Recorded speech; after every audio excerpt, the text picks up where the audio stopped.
निर्वत्य पूजाविधिमायुधानां नीराजनां वाजिविभूषणं च वज्रन्ति सायं विजयादशम्यां सीमाल्लङ्घितुमत्र लोकाः।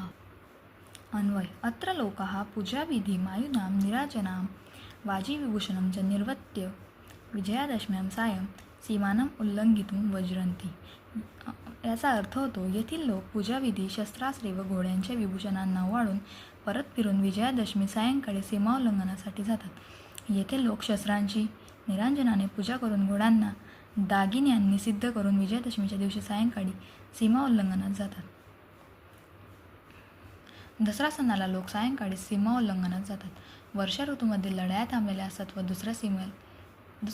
दसऱ्याला सीमोल्लंघन करून त्या परत सुरू होतात। म्हणून अयोध्ये साफ करून त्यांची खंडे नवमीस व दसऱ्याला पूजा करून घोड्यांची आभूषणे ठीकठाक करून आयुधांसह सर्व लोक सीमोल्लंघनास सज्ज होतात।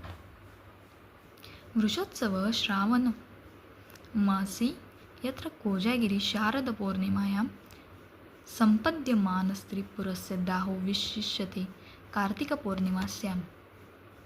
यत्र श्रावणमासी वृषोत्सवः शारदपौर्णिमायां कोजागिरी कार्तिकपौर्णमास्यां संपद्यमानः त्रिपुरस्य दाह विशिष्यते।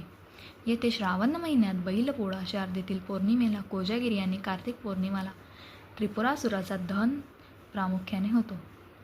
श्रावण महिन्यातील बैलपोळा हा सण प्रामुख्याने शेतकरी वर्गात अधिक चालतो। या दिवशी बैलांना विश्रांती देतात, अवताला व गाडीला जुंपत नाहीत, त्यांची पूजा करून त्यांना सजवून रंगवून त्यांना पुरणपोळी खाऊ घालतात। संध्याकाळी बैलांची मोठी वाजत गाजत मिरवणूक काढून हा सण साजरा केला जातो।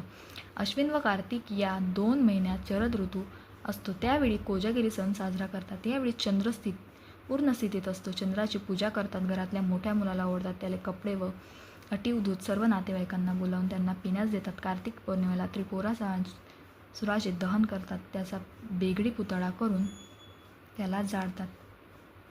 त्रिपुरा हा तारकासुरांच्या पुत्रांपैकी एक आहे। त्यांनी ब्रह्मदेवाकडून अभेद्य शहरे मागून घेतली होती।